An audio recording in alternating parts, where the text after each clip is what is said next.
Dragons guarded the edges of the known world on medieval maps. These were not charts for navigation so much as canvases of the mind, woven from threads of faith, fear, and pure wonder. Medieval cartographers faced a vast and mysterious planet with only fragments of real knowledge, so they filled the blank spaces with incredible beasts and legendary kingdoms. By the end of our journey, you will see how these ancient maps reveal a profound truth about how humans use stories to conquer the unknown. We will uncover why they placed headless figures in Africa and a Christian king in the heart of Asia. What do you believe is the most powerful force that still shapes our maps today? These maps were born from a world where the divine and the earthly were inseparable. At the very heart of nearly every important medieval map sat Jerusalem, a spiritual center point around which all of creation was believed to revolve. This was not a geographical choice in the way we understand it today, but a theological one. The edges of the world, by contrast, were often depicted as realms of spiritual uncertainty, places where the familiar order broke down and gave way to wondrous and sometimes strange beings. The cartographer's task was not merely to measure land, but to illustrate a grand, sacred story. Their primary sources were not satellite images or explorers' logs, but ancient texts and long-held traditions. They leaned heavily on the work of classical authorities like Ptolemy, whose geometric framework provided a basic structure, yet they also wove in passages from the Bible, accounts of saints' lives, and popular travel narratives that were rich with folklore. This created a powerful synthesis. A map became a parchment of belief, where a river mentioned in scripture could flow beside a mountain range described by a Roman scholar, all while a distant island was labeled as the home of a mythical creature from a bestiary. Can you see how this changes the very purpose of a map? It was less a tool for physical travel and more a guide for the soul, affirming what people held to be true about the nature of the world and creation. This deeply ingrained worldview, a blend of faith and inherited wisdom, set the stage for the incredible creatures and kingdoms that would populate the blank spaces. A single page from a medieval manuscript could hold the entire world, shaped not by coastlines but by scripture. This powerful fusion of faith and geography gave rise to the TO map, a deceptively simple diagram that organized all of creation. The letter T, formed by the waters of the Don and Nile rivers and the Mediterranean Sea, divided the circular world into the three known continents. This was more than just a basic sketch. It was a direct reflection of the biblical story of Noah, whose 3 sons were believed to have repopulated the earth, each inheriting one of these great landmasses. Asia, the largest portion, sat at the top of the circle, often with the Garden of Paradise illustrated at its far eastern edge. This earthly paradise was not a place one could simply visit. It was typically shown encircled by a wall of flame or a raging, impassable river, a divine realm forever separate from the world as we know it. Can you see the profound statement being made here? The map was not designed to guide a traveler from London to Rome, but to guide a believer's understanding of their place in a sacred story. It taught that the world's very structure was a testament to a divine plan. This spiritual imperative extended to the inhabitants of these distant lands. Unusual peoples described in religious and classical texts, like the headless Blemmyae or the dog-headed Cynosphali, were often placed in the remote corners of Africa and Asia. Their presence on the map served a moral purpose, illustrating the wondrous and sometimes strange diversity of creation, while also defining the boundaries of the familiar and the civilized. Every line drawn and every figure inscribed was an act of faith, transforming the map from a mere representation of land into a tool for spiritual education. This deeply embedded religious framework provided the justification for filling vast unknown territories not with blank spaces, but with meaning, no matter how incredible that meaning might seem to us today. Yet the ink used to draw these spiritual worlds was often mixed from classical sources. Long before the great cathedrals rose, Greek and Roman scholars had already attempted to map the entire known world. Figures like Ptolemy provided a geometric backbone for the cosmos, while Pliny the Elder compiled a sprawling natural history filled with accounts of distant wonders. These ancient texts were treasured in medieval libraries not as curious old stories, but as the highest form of scientific authority. When a monk in a scriptorium read Pliny's description of a tribe who used their single enormous foot to shade themselves from the sun, he was not encountering fiction. He was transcribing a documented fact from a revered scholar. The same was true for the dog-headed cynosfolly, who were said to communicate through barking, or the legendary griffins fiercely guarding their hoards of gold in the northern mountains. These wonders were copied faithfully from parchment to parchment, and eventually they found a permanent home on the edges of the world map. Why did these ideas persist for so many centuries, even as travelers brought back conflicting stories? The answer lies in a profound cultural respect for tradition. In an age where personal observation was limited, the written word, especially from a celebrated ancient authority, carried immense weight. To question Pliny or Ptolemy was not just to doubt a fact, it was to challenge the very foundation of accumulated knowledge. This created a fascinating tension. A map could show a griffin in a region a merchant had just visited, not because the merchant saw it, but because the classical text said it must be there. The real world was expected to conform to the book, not the other way around. This deep reverence for classical learning ensured that a menagerie of incredible beings would inhabit the edges of the medieval imagination for generations, seamlessly blending with the spiritual framework we just explored. But to truly appreciate the Hereford Mappa Mundi, you have to stand before it. This single sheet of vellum, over 5 feet across, is not a map as we define it, but a sprawling encyclopedia of everything. Created around the year 1300, it contains more than 500 ink drawings that weave together biblical tales, classical myths, and reports of distant creatures into one unified vision. At the very heart of this complex diagram, you find Jerusalem, the spiritual center of the world. Radiating out from it are scenes from the life of Christ, the walls of the city of Babylon, and the labyrinth of the Minotaur. The edges of the circle, the very rim of the world, are where the familiar gives way to the fantastic. Here, you might find a cypod using its single giant foot for shade, or a man with his face on his chest. Every element, from the sacred to the strange, was understood to be part of a single divine creation. This map was never meant to guide a sailor across the sea.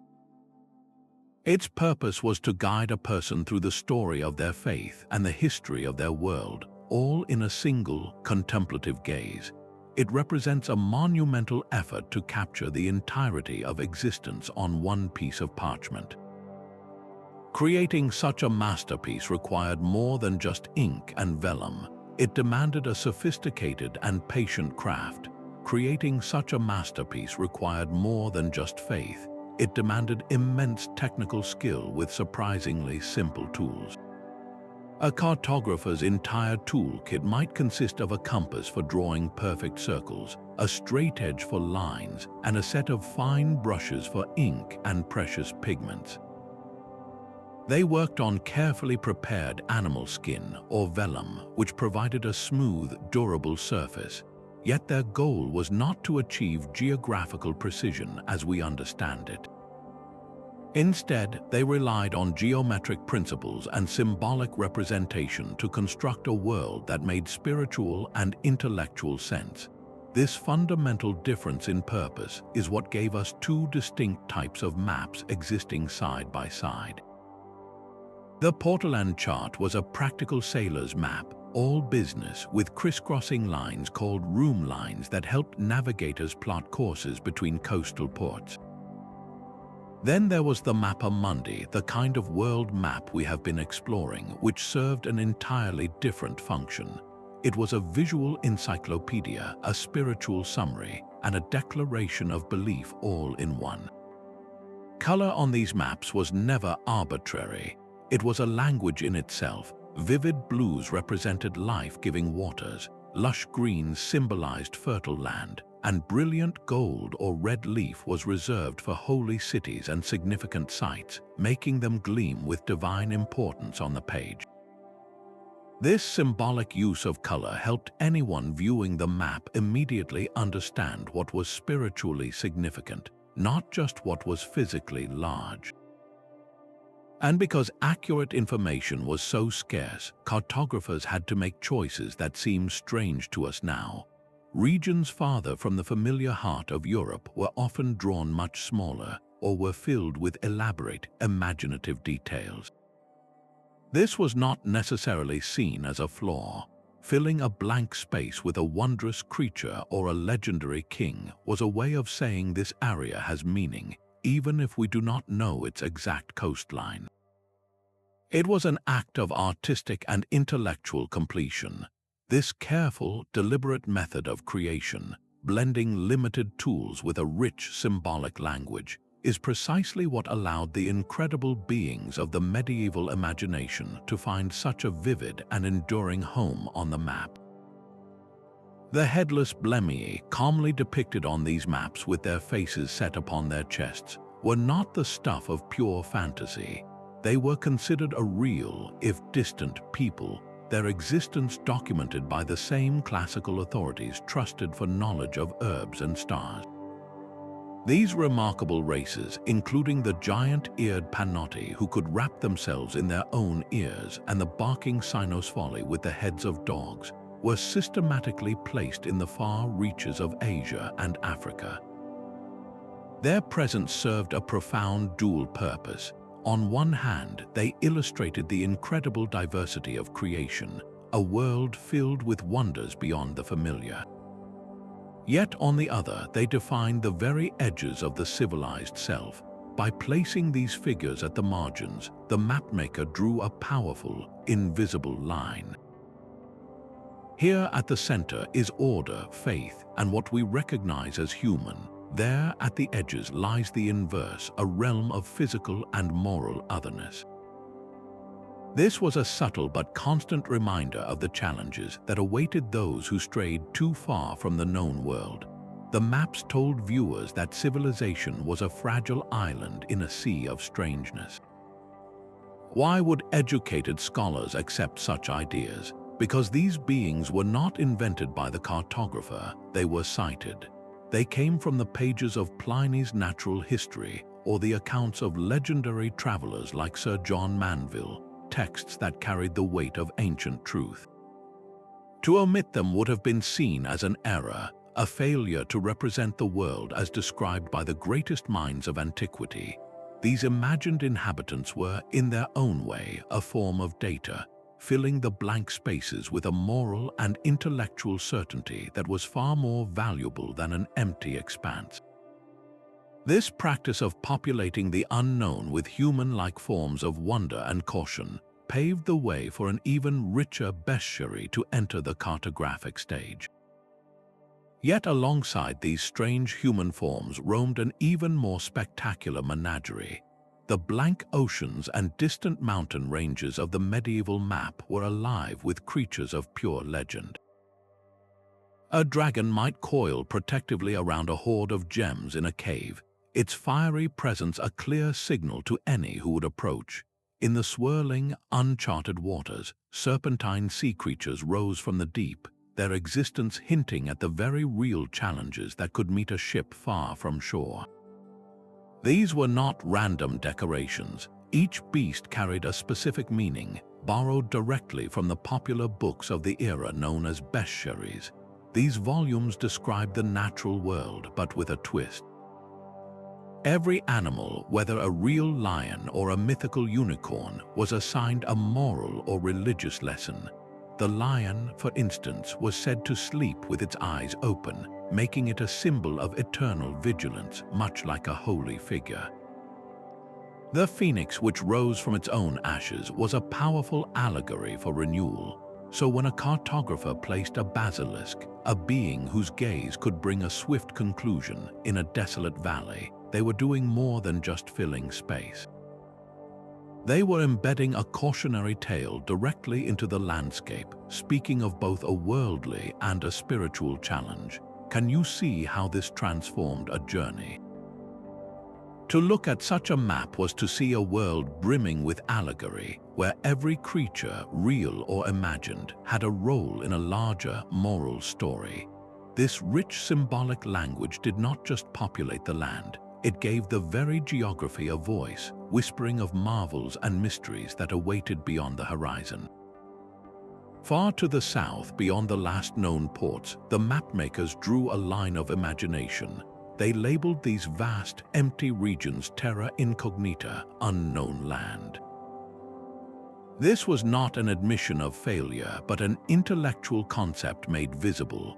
By formally marking a space as unexplored, cartographers were being honest about the limits of their knowledge, while simultaneously opening a door to boundless possibility. The most captivating idea associated with these blank spaces was the Antipodes, a theoretical continent on the exact opposite side of the globe. Think of a world where people might walk with their feet facing yours, a land of inverted seasons and reversed flows. This concept sparked intense debate among scholars. Some wondered if such a place existed, could it even be inhabited? A few theological thinkers questioned how people could have traveled there after a great event described in ancient texts, suggesting it might be a realm forever separated from the known world. This was not just a geographical puzzle, it was a philosophical one, challenging the very definition of a unified human experience. So, how did they depict a place no one could confirm? Some maps subtly hinted at its strangeness, sketching in creatures that defied the natural order of Europe, or showing climates of impossible heat or cold. These artistic choices transformed a simple blank space into a profound statement. Terra Incognita became the ultimate frontier, a place where the familiar rules of nature might not apply, and where the human imagination was the only true cartographer. This deliberate embrace of the unknown did not weaken the map. It gave it a thrilling sense of potential, inviting every viewer to wonder what magnificent discoveries still awaited. And it was onto this blank canvas of potential that they would next paint their most structured and enduring legends. Rivers of gold and a fountain of youth flowed through the most hopeful territory on the medieval map, the legendary kingdom of Prester. This was not a land of monsters, but a paradise of piety and power, ruled by a Christian priest-king of immense wealth and virtue. His story first spread through a letter, supposedly written by John himself, that circulated across Europe in the 12th century. It described a realm of such splendor that it captured the imagination of popes and kings for generations. In this kingdom, there was no greed or conflict. The palace was made of precious gems, and a magical stone provided light and banished all illness. Subjects lived in harmony, their lives extended by crystal-clear waters. For a Europe deeply entangled in religious conflict and longing for powerful allies, the letter was a revelation. It promised a righteous and mighty partner in the East, a force that could help turn the tide in a long-standing struggle. This was not just a fairy tale, it was a geopolitical fantasy with profound consequences. Cartographers, swept up in this hope, began to search for a place to put this magnificent kingdom. At first, they situated Prester John deep in Asia, beyond the lands of hostile rulers. Later, as knowledge of Asia grew and the kingdom failed to materialize, mapmakers simply moved it, redrawing its borders in the unexplored interior of Africa. The location was flexible because the need was so great. The persistent inclusion of this realm on official maps reveals a powerful truth. When faced with a vast and often intimidating world, the desire for a benevolent, powerful ally can be so strong that it literally reshapes the landscape. This was cartography driven not by fear of the unknown, but by a profound hope for what might be found there. Yet for every hopeful paradise the mapmakers drew, they also charted lands of pure peril. The earthly paradise was often the most beautifully rendered, yet most inaccessible location on any medieval map. Positioned at the far eastern edge of Asia, this sacred garden was typically encircled by a ring of leaping flames or a swift, unnavigable river. These were not physical barriers one could simply cross. They were divine boundaries, a permanent reminder of a separation that occurred long ago. Within this protected space, mapmakers sketched serene scenes of Adam and Eve beside the tree of life, from which 4 great rivers flowed out to water the entire world.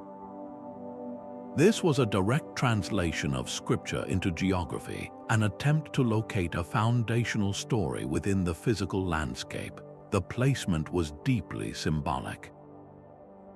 By situating paradise in the distant east, the direction of the rising sun and new beginnings, cartographers connected it to concepts of origin, light, and a lost golden age. But its absolute inaccessibility was the true point. No ship could sail there, no army could march through its walls of fire. The map was telling its viewer that a return to this state of grace was not a matter of physical travel, but of spiritual transformation. The journey was an inward one. This powerful imagery reinforced a core medieval belief that the world itself was a physical manuscript of a divine plan, with every mountain, river, and continent playing a role in a sacred history that was still unfolding. Just as the land held a paradise forever out of reach, the vast, empty oceans on these maps held their own profound and often intimidating secrets. The vast blue expanses on these maps were far from empty. They were a theater of constant, unseen drama, where the water itself could turn against a ship. Whirlpools large enough to swallow entire fleets were drawn with terrifying detail, their spiraling lines a clear warning of nature's raw power. And gliding through these treacherous waters were the sea monsters, depicted not as generic beasts but with specific forms borrowed from sailors' tales. Some had long, serpentine necks rising from the waves, while others had bodies covered in spines, their gaping jaws a promise of a swift and difficult end to any voyage. These creatures were more than decoration. They were a direct visualization of the very real, tangible fears that came with sailing beyond the sight of land. The Atlantic Ocean, in particular, was often labeled the Sea of Darkness, a place where the rules of the familiar Mediterranean no longer applied. It was said that its waters were choked with seaweed and that the very currents could pull a ship irrevocably off course into a void from which no one returned. This was not just superstition, it was a rational response to the genuine perils of the deep, where a sudden storm or a lost bearing could indeed mean a final farewell. Yet the same sea that promised such terror also offered the most sublime hope. Mythical islands like St. Brendan's Isle were charted in the Western Ocean, a blessed land of eternal peace and beauty that was said to appear to the most worthy of sailors, only to vanish again into the mist. This was the ocean's dual nature. It was a realm of ultimate risk and potential divine reward, a place where a single journey could end in tragedy or lead to a heavenly discovery. Even the more practical Portoland charts, with their precise coastlines and web of navigational room lines, acknowledged this mysterious duality. Their artists often filled the empty seas with beautifully illustrated, though still fearsome, sea creatures. This was a silent admission that no matter how accurate the map of the coast, the open ocean would always be a domain of the unknown, governed by forces beyond human control. The cartographer's pen captured both the navigable reality and the enduring legend, allowing them to coexist on a single sheet of vellum. This delicate balance between the documented and the dreamed would be profoundly shaped by the stories that returning travelers brought back with them. Marco Polo's journey home did more than bring back spices and silk. It brought back stories that would reshape the very paper world of the mapmaker. After spending decades in the courts of the Great Khan, his detailed accounts of places like Zipangu, a land he described as having palaces roofed in gold, gave cartographers something they desperately needed: fresh material.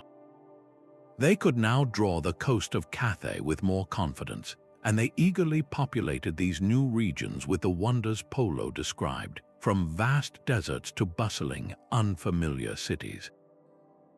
His reports were not always perfectly accurate, of course, but they carried the powerful weight of an eyewitness, and that was enough to begin altering the ancient outlines. A similar, though far more mysterious, influence came from the book known as The Travels of Sir John Mandeville.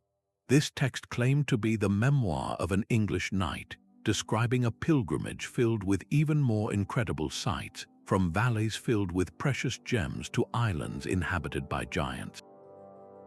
The book was a sensation, read by kings and commoners alike, yet most scholars now agree it was a brilliant work of fiction, a compilation of older legends and pure invention. But in an age where the boundary between fact and fable was porous, it did not matter. For the cartographer, Mandeville's descriptions were as valid as any merchant's log. If a respected text spoke of a race of people with a single eye in their foreheads living in the mountains of India, then that was where they belonged on the map. This created a fascinating new layer of reality. The world was no longer being drawn solely from ancient authorities, but from the thrilling, if sometimes deceptive, reports of modern travelers. Can you see the shift happening? The blank spaces were no longer filled only with creatures from bestiaries, but with the reported wonders of living men. This dynamic exchange between journey and journal, between the footstep and the pen, accelerated the expansion of the known world, one story at a time. Even the great Muslim explorer Ibn Battuta, whose own extensive travels across Africa and Asia provided a different cultural perspective, contributed to this slow, collective unveiling. His descriptions of the Mali Empire's wealth and the sophisticated cities of the Swahili coast eventually filtered into the map-making workshops of Europe, offering yet another piece of a vast and complex puzzle. The map was becoming a living document, a parchment that evolved not with each new survey, but with each new story that returned from the edge of experience. This entire process relied on a shared visual language, a code of symbols and colors that anyone could understand at a glance. A lion drawn beside a city's walls was never just a decoration. It was a deliberate statement of that kingdom's power and righteous authority, a symbol understood by everyone who viewed the map. This rich visual language transformed the entire parchment into a symbolic code. Every color, every animal, and even the shape of the map itself carried a deeper meaning. The circular form of the TO map was not a limitation of their geometry, but a profound representation of divine perfection, mirroring the unbroken, eternal circle of creation itself. The very orientation of these maps, with East and the earthly paradise placed at the top, physically elevated the sacred over the mundane. This is why we call turning a map to find our direction orienting ourselves, a direct linguistic echo of this ancient practice. A lamb might be drawn in a peaceful valley, serving as a clear emblem of innocence or a reference to a specific spiritual story. Jerusalem, glowing at the very center, was not just a city, but the symbolic heart of the world's sacred history. Can you see how this symbolic system worked? It allowed a single sheet of vellum to function as a visual sermon, teaching complex ideas about the order of creation and the path to a meaningful life without using a single written lesson. The map did not just show you where things were, it told you what they meant in the grandest scheme of existence. This intricate code of symbols was what made these maps so much more than geographical tools for the people who used them. They were constant visual reminders of a moral universe. Understanding this is the key to unlocking their true purpose, revealing how they served as both a mirror and a guide for the society that created them. A map hanging in a cathedral was not a scientific reference for the few, but a public screen for the many. These grand displays, like the Hereford Mappa Mundi, transformed complex ideas about faith and history into a single, breathtaking image accessible to anyone who could look. In an age before widespread literacy, the visual language of the map was a powerful teaching tool. A monk could use it to point out the location of the Tower of Babel while narrating its moral lesson, or trace the route of the Exodus across the Sinai, making biblical stories feel immediate and geographically real. For a student in a university, the same map synthesized the entire known world, blending the geography of Ptolemy with the natural history of Pliny and the theology of the Church into one cohesive lesson. This was the medieval equivalent of a modern digital dashboard, pulling information from countless sources to present a unified worldview. The map's very design reinforced a specific ideology. By placing Jerusalem at the center and Christendom in the prominent, known spaces, it visually asserted a spiritual and political order. A king could point to such a map and see his own realm situated within this divine plan, a subtle reinforcement of his authority to rule. The placement of unfamiliar peoples at the edges, as we have seen, did more than just describe distant lands. It defined the cultural and religious center by illustrating everything that lay outside of it. In this way, cartography was an instrument of soft power. It disseminated a particular version of reality to the elite in courts and the public in churches, shaping not only what people knew about the world, but how they understood their place within it. This carefully constructed European worldview, however, was not created in a vacuum. It was slowly being reshaped by knowledge flowing in from other, equally sophisticated mapping traditions. The walls between medieval cultures were far more porous than we often assume. While European monks were meticulously drawing TO maps in their scriptoria, a vibrant exchange of knowledge was quietly taking place in translation centers from Toledo to Sicily. Here, Christian, Jewish, and Muslim scholars worked side by side, translating Arabic scientific texts into Latin. This was the hidden pipeline through which advanced geographical understanding flowed into Europe. Arabic cartographers possessed a far more expansive and scientifically grounded view of the world, built upon precise astronomical observations and the accounts of merchants who traded from the Indian Ocean to the Sahara. Their maps were not centered on Jerusalem, but often placed the Arabian Peninsula or the Indian Ocean at their heart, reflecting a completely different cultural and commercial worldview. A landmark achievement of this era was the Tabula Rogeriana, created by the Muslim geographer al-Idrisi for the Christian king Roger II of Sicily.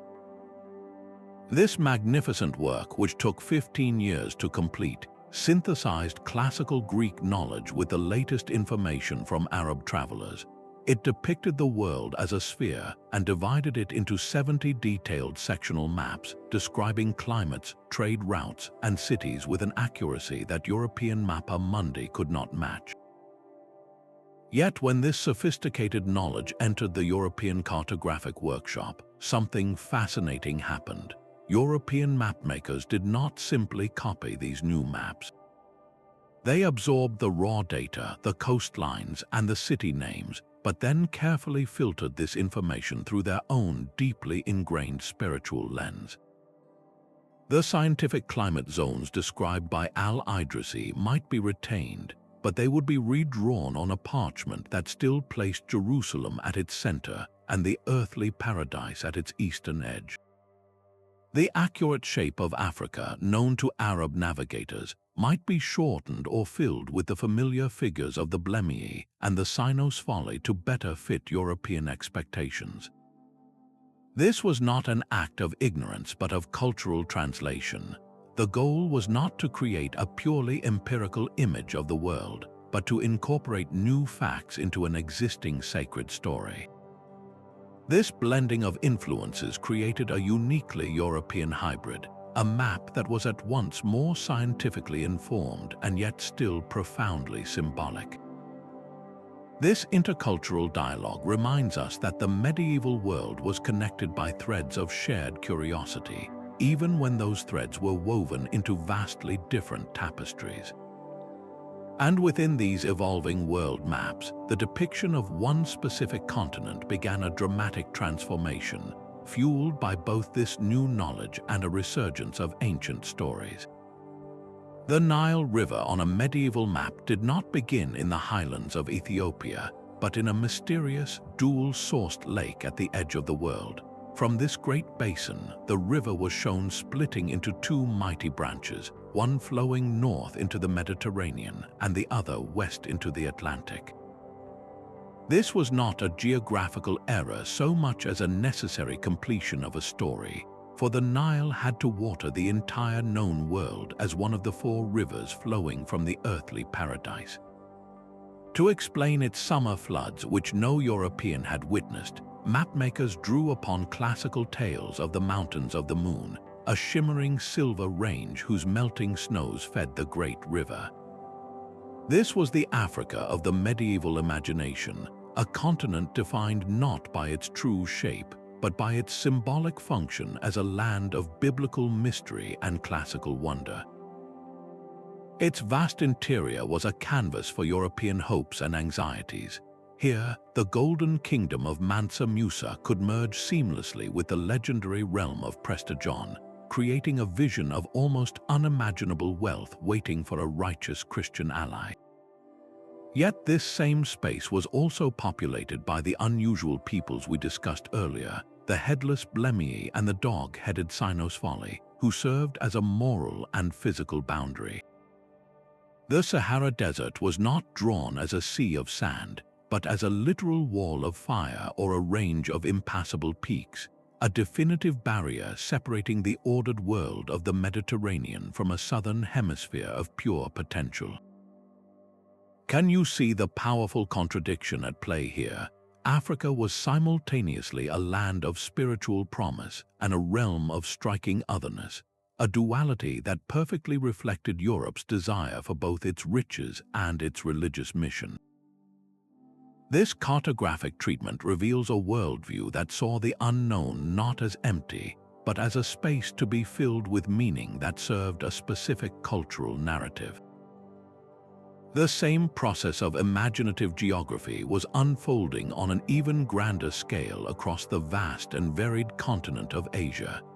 Asia unfolded on the parchment as a continent of impossible scale and splendor, its borders rich with spices and guided by ancient wisdom. Cartographers sketched the winding arteries of the Silk Road, connecting legendary cities like Cathay and Samarkand with delicate lines of trade and pilgrimage. These places were real, yet on the map they were often shifted from their true locations, rearranged to fit a more compelling narrative of connection between East and West.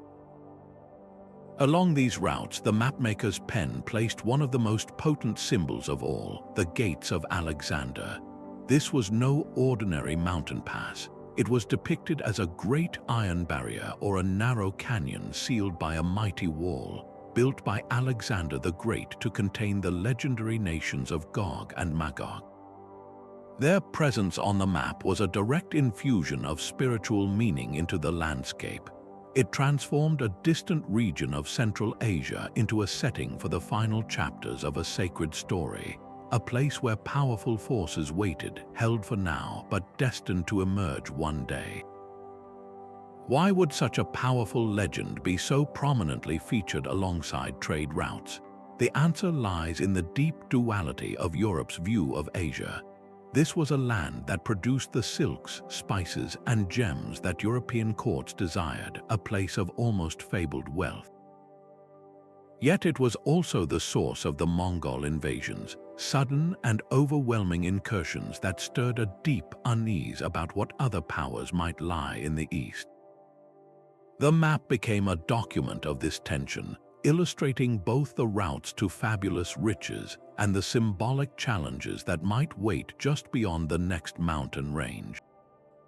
Every merchant's caravan traveling the Silk Road was accompanied on the map by the looming idea of Gog and Magog, a constant reminder that the pursuit of worldly treasure was woven together with the grander currents of faith and destiny.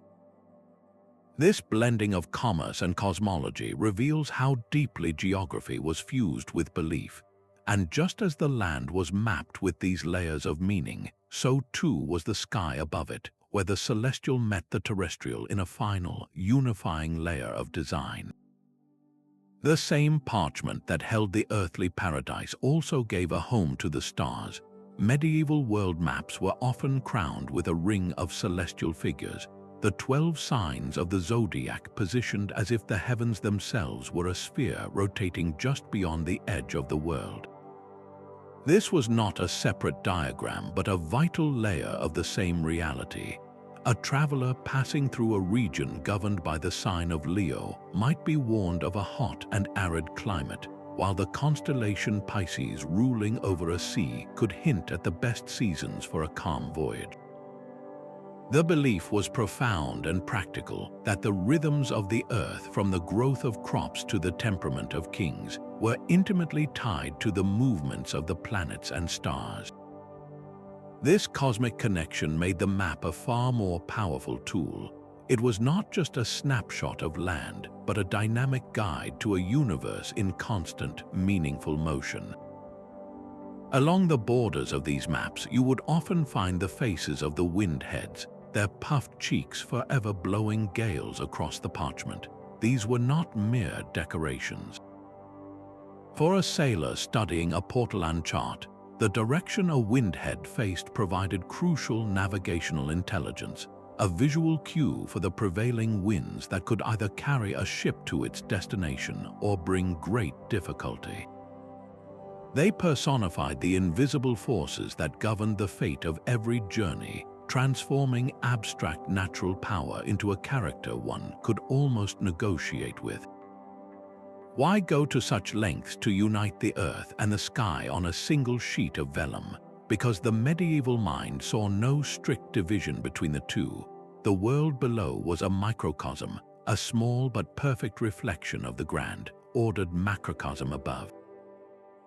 To map one without the other would have been like drawing a person without a shadow, an incomplete and ultimately useless representation of a deeply interconnected creation. This holistic vision represents the peak of the medieval cartographic imagination, a final, sweeping attempt to capture all of existence, from the soil beneath our feet to the constellations guiding our path. Yet this very desire for a complete and ordered universe would soon meet its greatest challenge, not from the stars, but from the brave souls who sailed directly beyond its known edges. The open ocean remained an impassable wall for far longer than the land. The great limitation was not a lack of courage, but a fundamental inability to know where you truly were once you lost sight of shore. Sailors could calculate their latitude, their north-south position, by measuring the height of the sun or the North Star, but determining longitude, your precise east-west location, was a scientific puzzle that would not be solved for centuries. Without this crucial data, a ship sailing west into the Atlantic was essentially navigating blind, at the mercy of currents and storms, with no guarantee it could ever find its way back.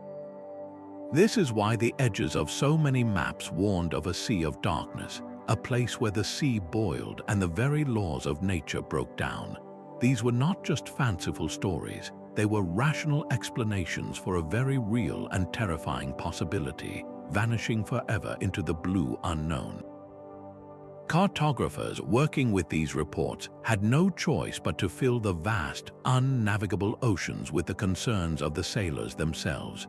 They drew colossal whirlpools that could pull entire fleets to a sudden conclusion and populated the waves with sea creatures of breathtaking size. These figures were the embodiment of that longitudinal ignorance, a visual representation of the profound risks that came with pushing too far beyond the known world. The map was not lying, it was translating a genuine technological limitation into a symbolic and very effective caution. This practical constraint had a deep consequence. It meant that even as new information trickled in from overland travelers like Marco Polo, the coastlines on world maps could shift and change, but the great empty spaces, especially across the oceans, remained a canvas for the human spirit. A cartographer could choose to fill a blank stretch of sea with a benevolent, blessed island like St. Brendan's Isle, offering a narrative of hope and divine reward. Or he could sketch a serpentine leviathan, reinforcing a narrative of caution and human limits. These choices were rarely just about geography. They were expressions of a culture's deepest reflections about the unknown and its most cherished hopes for what might be found there. The map became a dialogue between the little that was known and the immense space of what was not, a space that the human mind, by its very nature, felt compelled to fill with meaning. This enduring reliance on imagination, born from inescapable physical limits, is what kept legendary continents and golden cities on the map long after the Renaissance began, setting the stage for a future revolution that would finally measure the world with scientific precision. A ship captain of the late 15th century might own two world maps that looked as if they depicted different planets. One was a traditional Mappa Mundi, its edges filled with symbolic figures, and the legendary kingdom of Prester, a spiritual guide to creation. The other was a portolan chart, a practical web of room lines and startlingly accurate coastlines, marked by sea use and meant for actual navigation. This was the great pivot, the moment the medieval worldview began to bend under the weight of new tools and rediscovered knowledge. The single greatest catalyst was the return of Ptolemy's Geographia to Western Europe. Translated from Arabic into Latin, this ancient text presented a system of cartography based on longitude and latitude, a mathematical grid that could organize the world with a precision that spiritual diagrams could not match. Suddenly, the circular TO map, with its 3 continents divided by waters, seemed like a child's sketch next to Ptolemy's sprawling, complex vision of the world. Yet this shift was not a sudden revolution that erased the old ways. It was a slow and deeply uneven fusion. The printing press allowed these new, hybrid maps to be copied and distributed by the hundreds, standardizing the Ptolemaic framework while often filling its unknown regions with the very same symbolic creatures and wonders from the manuscript era. So you would see a map that used precise coordinates for the Mediterranean coast, yet in the interior of Africa, a space Ptolemy had left blank. The printer's block would stamp the familiar figure of a fabled being. The old symbolic language was not yet a discarded myth. It was simply information for which the new science had no better replacement. Why did the legendary races and golden kingdoms cling to the parchment so stubbornly? Because the human mind does not easily surrender its frameworks for understanding the world. The desire for a story, for a landscape filled with moral meaning and wondrous potential, was a psychological need that mathematical precision alone could not satisfy. The map was evolving from a declaration of faith into a tool for empire, but the heartbeat of the medieval imagination still pulsed within its newly drawn borders. Deep in the human spirit lies a timeless tension between the desire for safety and the longing for discovery, a conflict masterfully resolved on a single sheet of parchment. Medieval maps were psychological landscapes, their margins carefully curated to address our most fundamental fears and our most soaring hopes. On one hand, the unknown was a realm of caution. The sea monsters and unusual figures were not just decorative, they were powerful symbols of moral and physical uncertainty, gently reminding viewers of the spiritual disorientation that might await those who strayed too far from the familiar order of their community. These were not just beasts, they were the embodiment of a deep-seated concern about losing one's way, both on the road and in one's faith. Yet the very same blank space that held these gentle cautions also cradled the most beautiful dreams.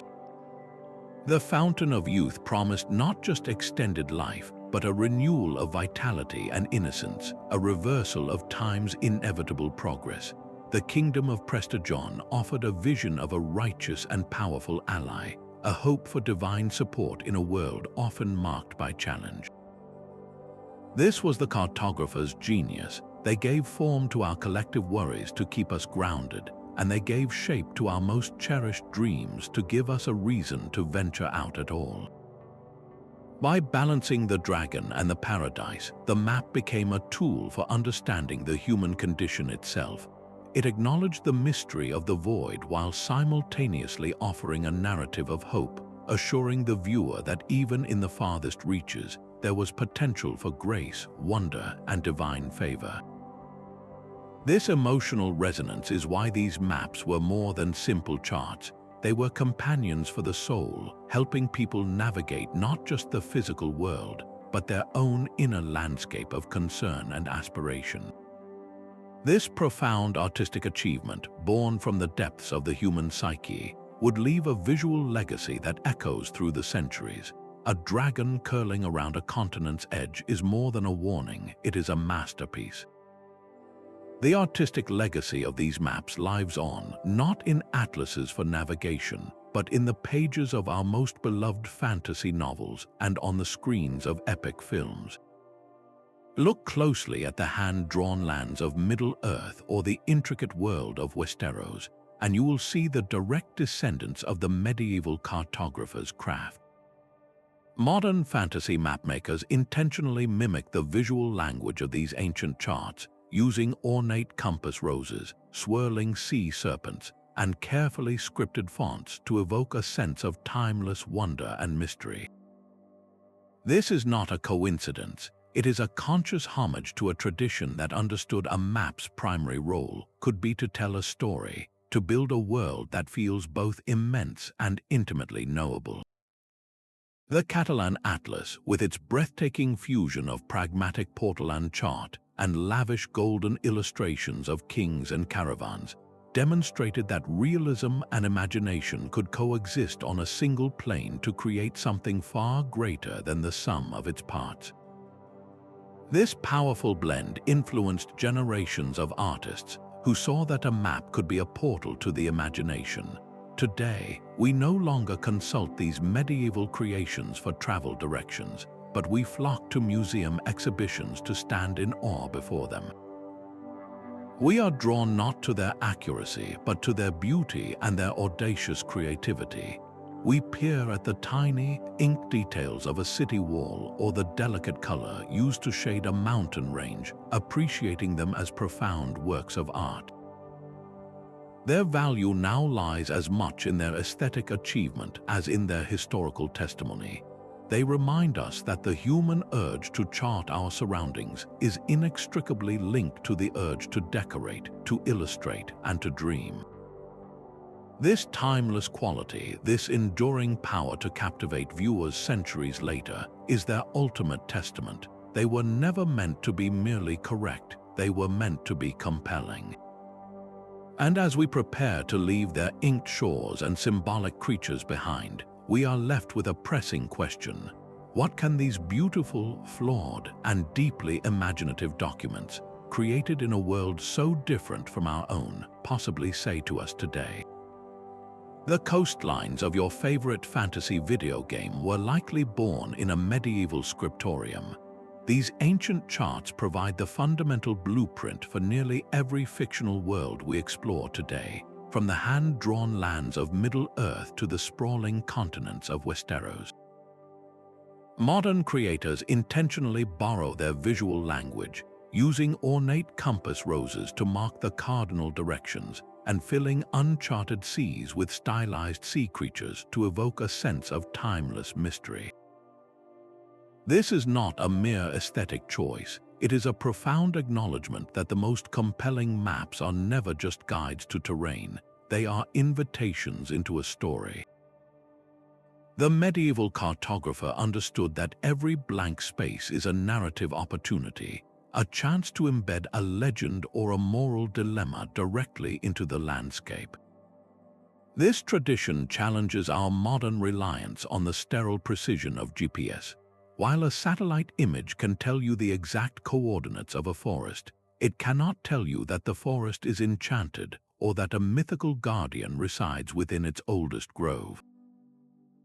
Medieval maps insist that data alone is insufficient to truly know a place. They argue that understanding requires context, myth, and a sense of wonder. They force us to ask what is lost when we trade storytelling for pure coordinate points. Beyond their imaginative power, these documents are priceless historical mirrors. The prominent placement of Jerusalem at the center of a world map, or the careful positioning of unusual peoples at its edges, does more than describe geography. It reveals a deep-seated cultural worldview, a specific set of beliefs about spiritual hierarchy and the boundaries of the civilized self.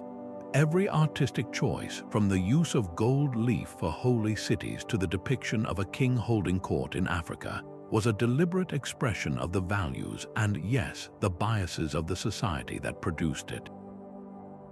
The stubborn persistence of these themes in our books, films, and games today is a testament to their enduring grip on the human psyche. They tap into a universal desire for a world that is not just measured but also meaningful. This enduring connection between past and present brings us to a final, essential reflection on what these beautiful, imaginative artifacts truly mean for us now. The belief that medieval scholars thought the world was flat is perhaps the most persistent myth about their era. In reality, the spherical shape of the Earth was widely accepted in educated circles, a concept inherited from Greek learning and supported by church scholars. So why do their world maps look like flat discs?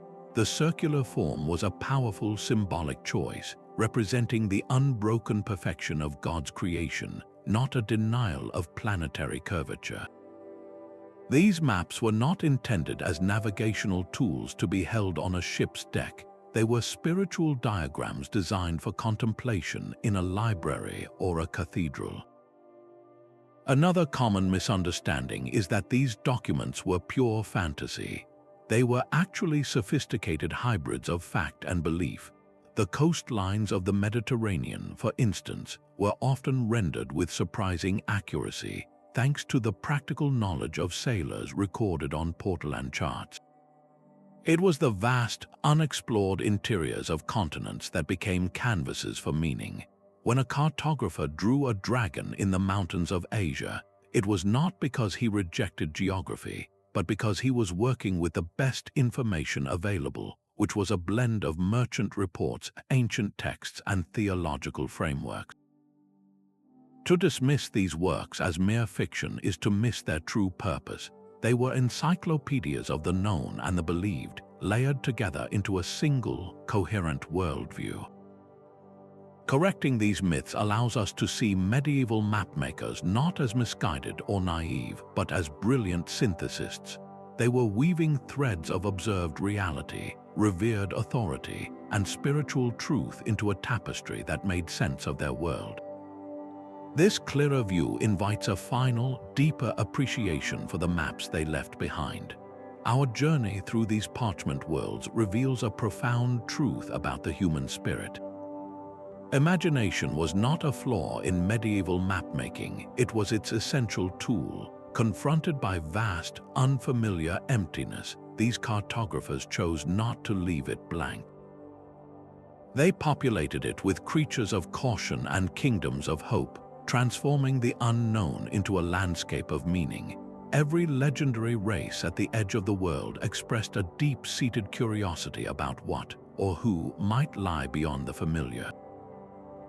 Every river of gold flowing from a Christian king's realm was a declaration of faith that even the most distant lands were part of a divine plan. These maps were never just about geography. They were profound expressions of what a culture believed, what it wondered about, and what it dreamed of finding. They teach us that every map is a story, a narrative woven by the hands that drew it, reflecting their worldview as much as their world. This legacy is far from ancient history.